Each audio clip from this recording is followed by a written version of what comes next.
English easy தான். இன்னைக்கு நம்ம வந்து ஃபுட்டோட சேர்ந்த ஐடியம்ஸ் மறுபடியும் பார்க்க போறோம். இதுல ஃபர்ஸ்ட் வார்த்தை கோ பனானாஸ். கோ பனானாஸ் அப்படின்னாக்கா become crazy. whenever Rahman releases a new song I go bananas அப்படின்னு சொன்னாக்கா எனக்கு அந்த பாட்டு மேல பைத்தியமா ஆயிருவேன் அப்படின்னு சொல்லி அர்த்தம். அந்த மாதிரி கோ பனானாஸ் அப்படின்னாக்கா அப்படி சொல்றது, அந்த பைத்தியமா ஒரு விஷயத்துக்கு ஆகிறதுக்கு யூ கேன் சே தட். அடுத்த வார்த்தை ஸ்மார்ட் குக்கி. குக்கினா பிஸ்கட் இல்லையா? ஸ்மார்ட் குக்கி அப்படின்னாக்கா ஹீஸ் அ ஸ்மார்ட் குக்கி அப்படின்னு சொன்னாக்கா பயங்கரமான இன்டெலிஜென்ட் பர்சன் அப்படின்னு சொல்லி அர்த்தம். ஏற்கனவே நம்ம பிரைட் ஸ்பார்க்னு ஒரு வார்த்தை பார்த்திருக்கோம், ஞாபகம் இருக்கா? அதோடைய லிங்க் வேணா நான் கீழே டிஸ்கிரிப்ஷன்ல கொடுக்குறேன், அந்த வீடியோ போய் பாருங்க. ஸ்மார்ட் குக்கி அப்படின்னாக்களும் அதேதான், ரொம்ப ஸ்மார்ட்டான பிரில்லியண்டான இன்டெலிஜென்டான பர்சனை நம்ம என்ன சொல்லலாம்? ஸ்மார்ட் குக்கி அப்படின்னு சொல்லலாம். கரெக்ட். Hot potato.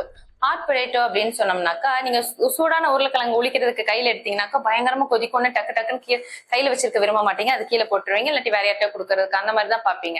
சோ அதே மாதிரி சில பீப்புள் இருக்காங்க, அவங்கள ஹேண்டில் பண்றது ரொம்ப கஷ்டம். அதனால ஏதாவது ஒரு சாக்கு போக்கு சொல்லி அவங்களை இன்னொருத்தங்க கிட்ட தள்ளி விடுவோம். அந்த மாதிரி ஆளுங்க யாரையாவது பாத்தீங்கன்னாக்கா is a hot potato, I cannot deal with him anymore அப்படின்னு சொல்லலாம். நம்ம அவங்கள டீல் பண்ணவே முடியாது. அந்த மாதிரி ஆளுங்களை நம்ம என்னன்னு சொல்லுவோம்?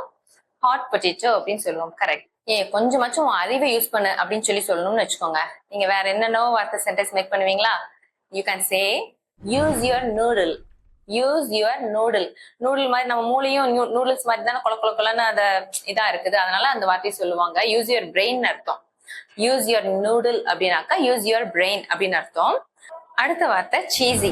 சீசி அப்படின்னாக்கா நம்ம சீப்பா சில பொருள் வாங்குவோம், அது குவாலிட்டியில நல்லா இருக்காது. அந்த மாதிரி பொருள் எல்லாம் த ஷர்ட் இஸ் சீசி அப்படின்னு சொன்னாக்கா கம்மி விலைக்கு தான் நான் வாங்கினேன், ஆனா அது குவாலிட்டியாவும் இல்லதான் அப்படின்னு சொல்லி சொல்லுவோம் இல்லையா? அப்ப யூ கேன் சே தட். சீசினாக்கா சீப் இன் லோ குவாலிட்டி, அந்த மாதிரி நாட் இன் குட் குவாலிட்டி அப்படின்னு அர்த்தம். ஓகே. அடுத்தது, ஐயோ இதை தவிர செய்யறதுக்கு எனக்கு வேற பெரிய வேலையெல்லாம் இருக்குதுப்பா அப்படின்னு சொல்லணும்னாக்கா I have a bigger fish to fry. Fry பண்றதுக்கு எனக்கு இதை விட பெரிய மீன் அங்க இருக்கு அப்படின்னு சொல்லி டைரக்ட் லிட்டரலி மீனிங் எடுத்துக்காதீங்க. ஐ have a bigger fish to fry அப்படின்னு சொல்லி சொன்னாக்கா எனக்கு இந்த வேலையை கொடுக்குறீங்க, பட் இதை விட முக்கியமான வேலை எனக்கு ஏற்கனவே இருக்கு, நான் அதை முடிச்சுட்டு தான் இதை செய்வேன் அப்படின்னு சொல்லி நீங்க சொல்லலாம். ஓகே. சோ இப்ப வழக்கம் போல test. Okay. Cheesy, hot potato, smart cookie, go bananas, use your noodle, have a bigger fish to fry. Okay. மறுபடியும் ஒரு தடவை இந்த வீடியோ பாருங்க. இந்த வார்த்தைலாம் ஜஸ்ட் லைக் தட் உங்களுக்கு பதிஞ்சிரும்.